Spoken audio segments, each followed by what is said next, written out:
আগামীকালকে Brazil versus কোস্টারিকার খেলা আছে ভোর 5টার সময়। তো খেলা দেখার সবার দাওয়াত। আর ব্রাজিল ফ্রেন্ডরা যারা আছেন তারা তার দাওয়াত দেওয়া লাগেন না, সবে জানেন। আর বিশেষ করে গিয়া ব্রাজিলের ভিনিসিয়াস জুনিয়র এবং রদ্রিগো তারা দুর্দান্ত একটা ফর্মের মাঝে আছে। তারা রিসেন্টলি লা লিগা জিতছে রিয়াল মাদ্রিদ ধরে গিয়া, এবং চ্যাম্পিয়ন্স লিগ জিতছে, ইউএফা চ্যাম্পিয়ন্স লিগ জিতছে। তাই দুর্দান্ত একটা ফর্ম আছে ভিনিসিয়াস জুনিয়র এবং রদ্রিগো। এরপরে স্পেশালি এন্ড্রিক নিয়ে কিছু কথা হইতে হয়, যে এন্ড্রিক যে ছেলেটা ব্রাজিলের দুর্দান্ত খেলা, দুর্দান্ত পারফরমেন্স করে এবং ব্রাজিলের আগামী দিনের ভবিষ্যৎ হইল গিয়া এন্ড্রিক।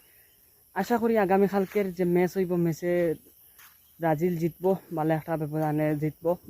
এন্ড্রিক গোল করবো এবং ভিনিসিয়াস গোল করবো। আমার খুব একটা সম্ভাবনা ব্রাজিলের লাগি মন থেকে শুভকামনা রইল, যেহেতু ব্রাজিলের ফ্রেন্ডরা আসলে একটু বেশি প্রত্যাশা হবে। ছেলেটা আসলে ব্রাজিলের ভবিষ্যৎ তারকা।